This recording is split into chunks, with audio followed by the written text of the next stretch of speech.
This is the Lone Crater YouTube. We hope this video helps. You start by confirming the Hisense U40 model and ensuring power is stable. This avoids mid-procedure resets. Once done, prepare the remote and learn the key combo. VOL then menu or mute plus power depending on model. Now remove any HDMI devices and unplug the TV for 10 seconds, then plug it back in to clear transient errors. These steps get you into a predictable state, so the service or settings menu, commands that follow will behave as expected. You will now enter the service or advanced settings menu using the remote sequence you prepared. Once inside, move to boot, factory, or software options. These areas control startup behavior. Carefully locate entries labeled Safe Mode, Recovery Mode, or similar boot flags.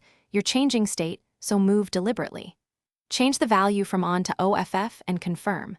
Make sure to avoid factory reset unless necessary because that erases apps and settings. Toggling the Safe Mode flag alone usually resolves the loop. You finish by saving any changes and selecting Reboot or Restart so the TV boots normally.